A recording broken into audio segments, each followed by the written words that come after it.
I just received my last M2 MacBook Pro, and that is the one with 24 gigabytes of memory. Let's answer one big question.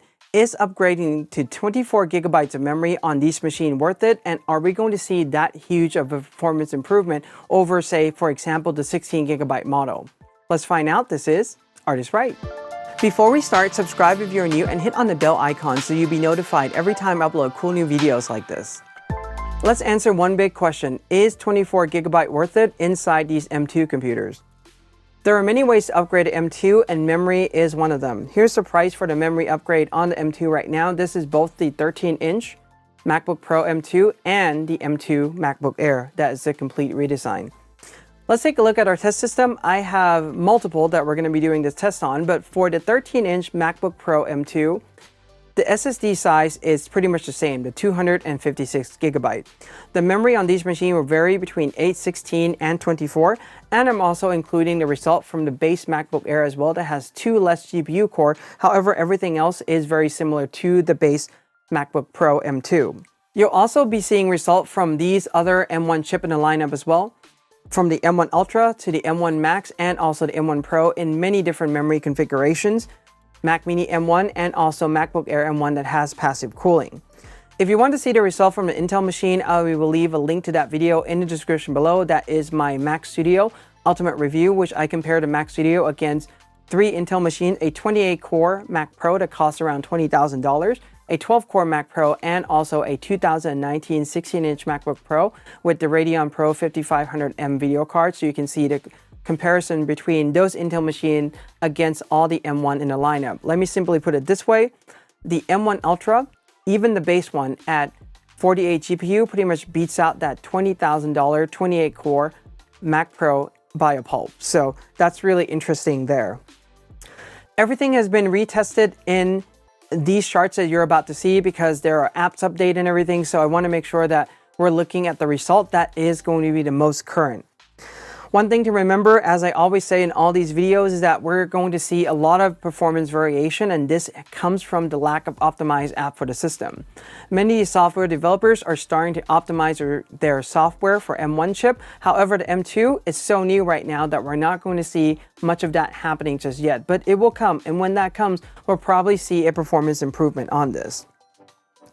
The one thing that I will say is that the SSD size or the SSD speed in comparison is going to be an irrelevant conversation. And even though I say that the video is coming soon, I have already released that video. I'll leave a link to it up here and also in the description below. And you can definitely check that out to see the performance for the SSD. For example, comparing a 256 to a 512, that there are no performance variation whatsoever in majority of the tasks you run. That there's only maybe like 4 tasks that are working with files that are extremely huge in the large gigabytes that you would start to see some of the variation.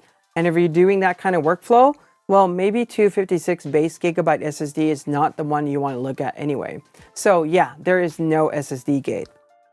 All right, let's take a look at the 256 gigabyte SSD in comparison. For the MacBook Air M2, we're looking at about 1.4 gigabytes read and write. MacBook Pro M2 is pretty much about the same for the 13-inch one. However, in the MacBook Air M1, because in the 256 gigabyte, what Apple have done with that generation computer is use 2 128 NANDs together in RAID 0. That's why you're seeing a higher read and write performance in that machine. But you will still see that the M2, for the most part, still performs better than the M1 can right now.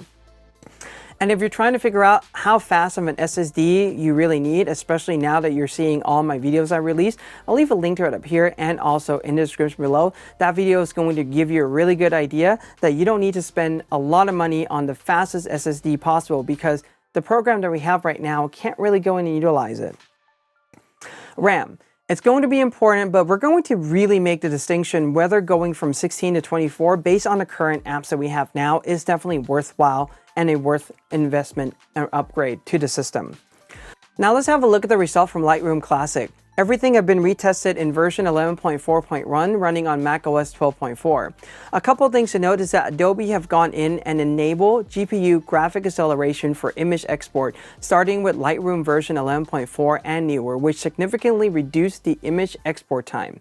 However, in my testing on M1 and M2 computers and also selective Intel Mac, including the one with, for instance, the Radeon Pro video card inside my 2019 16-inch MacBook Pro, Adobe hasn't gone in and enabled GPU acceleration by default. So I will leave a link to a video showing how to enable that up here and also in the description below. This way you can get a faster export time and utilize the maximum amount of resources that are available on the system to the program.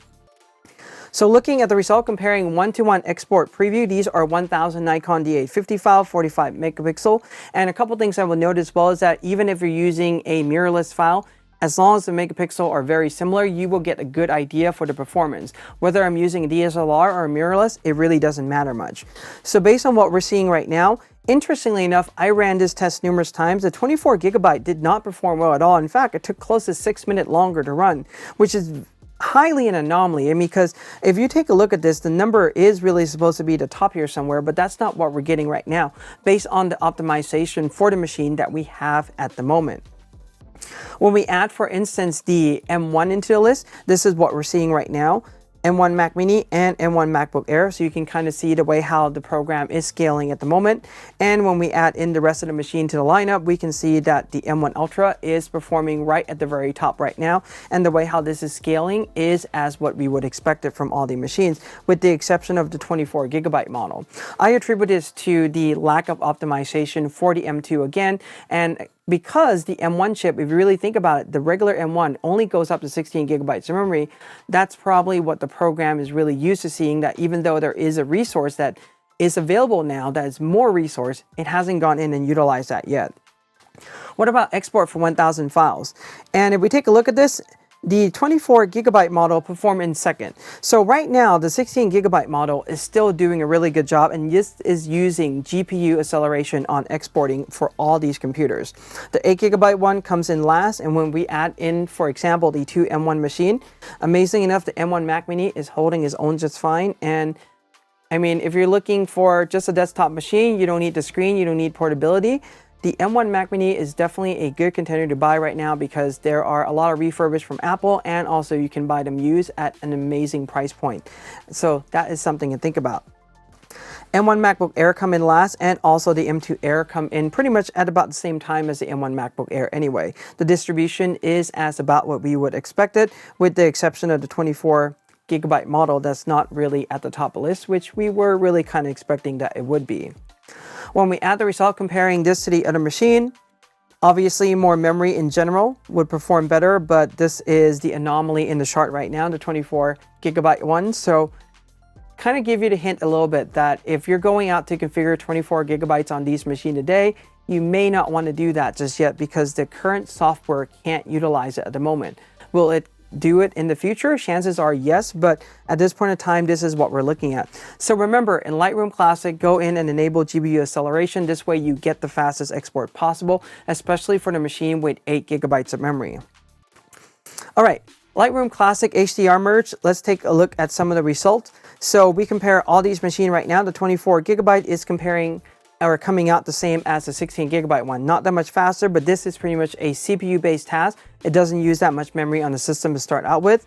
Here it is compared to the other M1 and also M2 MacBook Air machines. You can see that. And this is the result, adding the M1 Ultra into the list, comparing everything in the lineup. Timing wise, you can see that they're pretty much very close to each other, not a lot of variations there. And this is because it's pretty much just using single CPU core to stitch all these together, or merge them together rather. Let's take a look at Lightroom Classic Panorama, 314 megapixel DNG, combining 14 Nikon D810 file together, 36 megapixel files. For this, we can see that the 24 gigabyte model is sitting there right at the very top of the chart, which is quite impressive, but this makes a lot of sense because in this task alone, RAM is being used quite extensively in order to read and write and do all the math to stitch these files together. When we go to 16, it's that much longer, and if you do a lot of these tasks, if you're looking to get these machines, for instance, I would definitely look into upgrading to at least 16 gigabytes because we're seeing a huge time variation between the two. One more thing I want to add about these charts is that, yes, these are M2 13-inch MacBook Pro. However, if you're looking to get the MacBook Air M2, the result will be very similar as well. It just might take a little bit longer, but the scaling, what you're seeing right now and what you can expect out of the performance by adding more RAM is going to be very similar. Here it is when we add, for example, the M2 Air, M1, and also, again, the Mac Mini M1 is doing really well in the chart there. So fairly interesting, but you can see right now that as we add more memory to the system, the program is performing better, and this is what we expect at this point in time. And this is the result comparing with the rest of the machine in the lineup for the M1 and also M2s. All right, let's take a look at just Lightroom. This is the cloud version running on version 5.4 with macOS 12.4.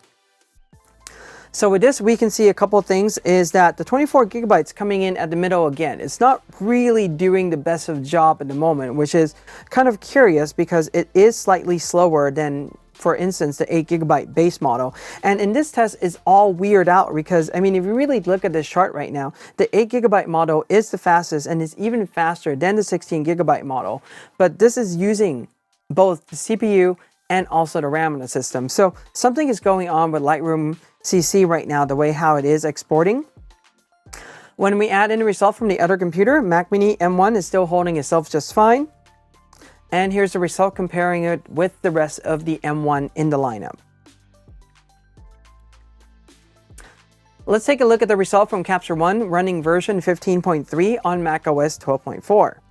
For this is using CPU, and it doesn't really matter how much RAM we give to Capture One. I mean, timing is pretty much identical. Yes, the 24 gigabyte is faster, but we're talking about seconds. These are all margin of errors. I mean, it's not even double-digit second, it's just single-digit for the matter. So I wouldn't even worry much about these time variations in Capture One 22 import right now.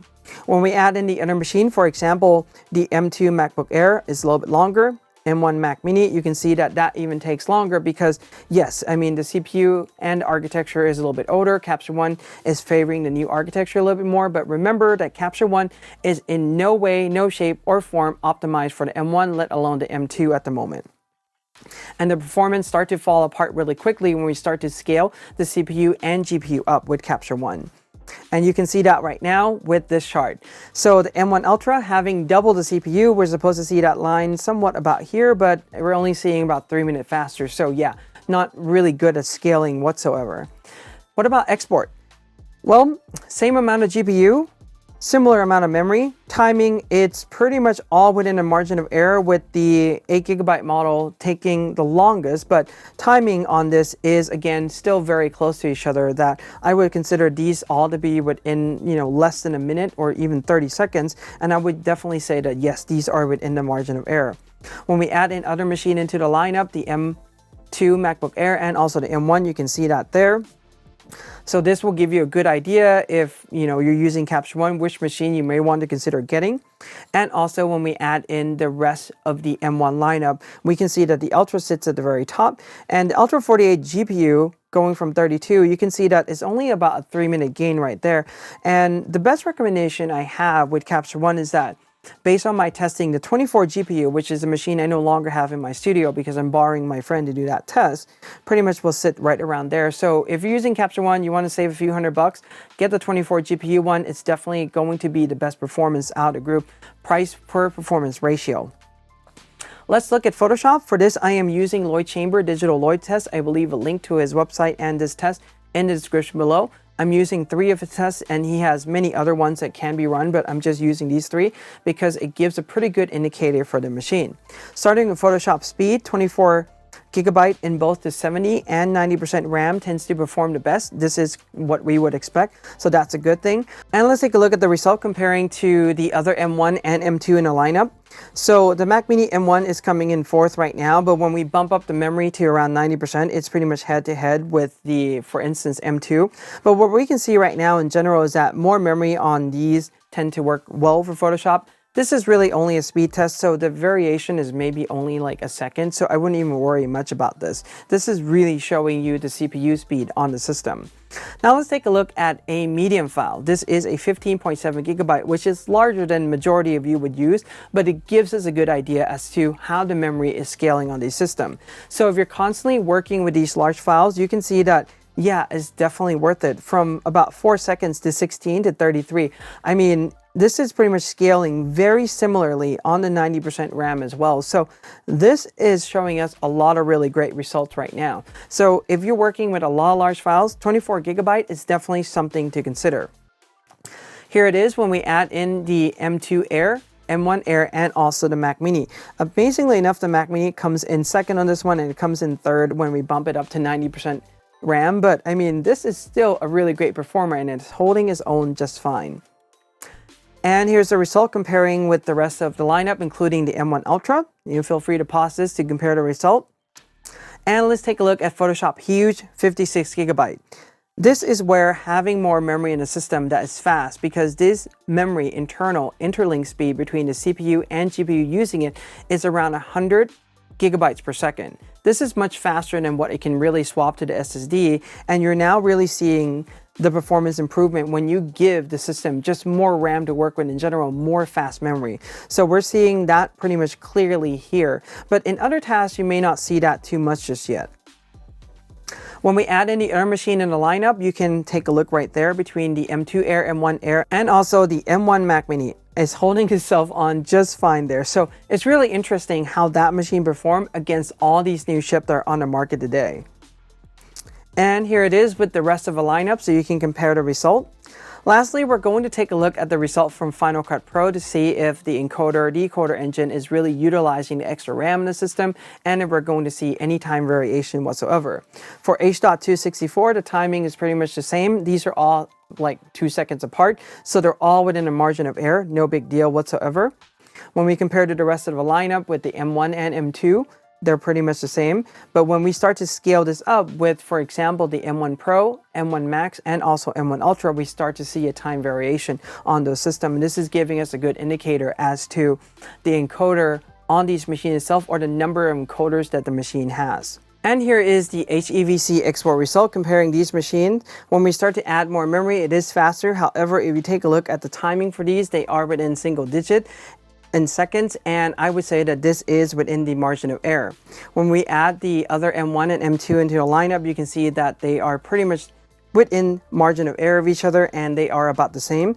And when we add in, for instance, our other M1 chip in the lineups that goes up to the M1 Ultra, we can see that there are some performance improvement. However, you can see most of the performance improvement in the Max and also in the Ultra.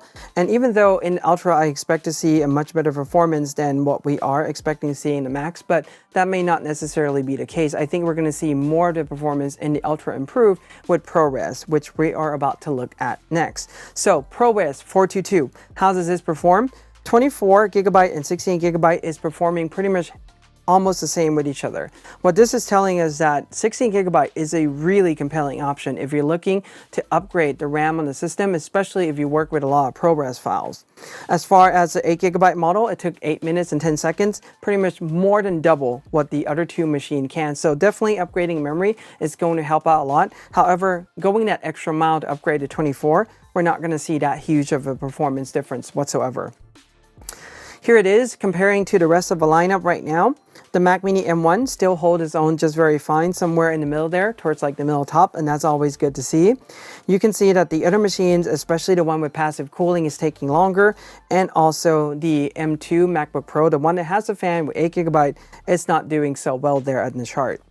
Here it is comparing with the rest of the lineup, and yes, we are seeing a performance improvement with the Ultra compared to the Max. Everything else is scaling the way how we would expect it to scale right now on the system, with the exception that the 16-inch the MacBook Pro M1 is doing better, even though it has less memory, and that's because that is the more Pro model, much more robust cooling, much better architecture in general, and a more Pro chip compared to just the M2.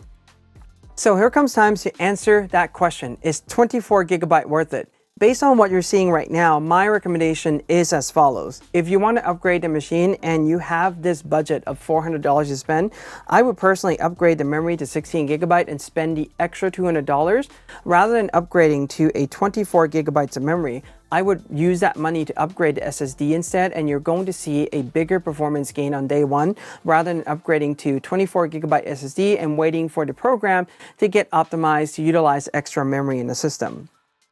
So a couple of thoughts and recommendations that I have, and if we start to configure these machines with similar configuration, they are within a striking distance of each other price-wise, $300 apart. What you get with the 14-inch MacBook Pro is more high-performance core because inside the M2 MacBook Pro is broken down to 4 efficiency, 4 performance. In that base chip, the 8-core CPU one, it is 6 high performance and 2 efficiency cores. You get better thermal, better display, more ports on the system, and there are more things that I could really go on with it. So if you're looking at this option, I would highly consider getting the 14-inch model. And if we bump this up, for instance, even to a 24 gigabyte, now you're within a $100 difference from the 14-inch base model. If you're considering the M2 MacBook Pro that has the previous design, it doesn't have MagSafe connector, then I would definitely think about just spending that little extra money and bumping up. Now, some of you are going to ask, what about the 24 gigabytes memory? I'm going to get 24 on this machine, whereas this one, I'm only going to get 16. Let me put it this way. I think that everything inside the 14-inch MacBook Pro is going to be able to compensate, and the performance are going to be really close to each other. But based on the app that we have now, the 14-inch MacBook Pro, I think is going to perform slightly better than what we can get from the M2 at this moment in time. That's something to think about.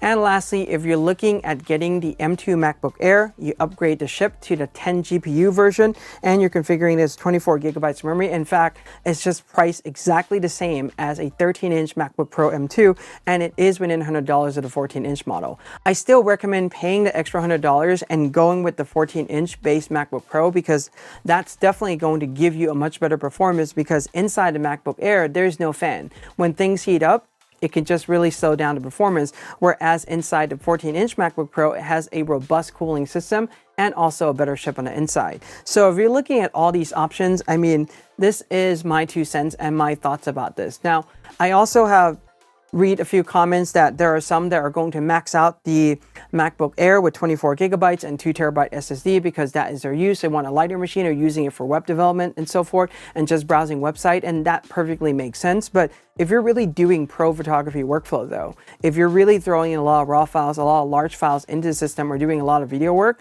then the MacBook Pro, the 14-inch or the 16-inch one will probably be more of an appropriate option to choose. So those are my thoughts about the 24 gigabytes in general. And overall, 24 gigabytes, I don't think it's worth it. I think that upgrading to 16 is definitely a worthwhile investment, but going 24 on these machines that are the consumer chip, I don't think we're seeing that much performance from them at this point in time.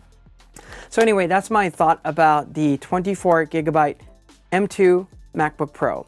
This same thought process will also apply to the MacBook Air M2 as well. It's just that it will take longer to export. The way how the graph are performing is going to be very similar to each other. It's just going to take a little bit longer because that machine has passive cooling. And a big thank you to those of you who stay all the way until the end. If you have any questions or comments, leave them below. Give this a like, subscribe, and hit on the bell if you're new, and in Retest.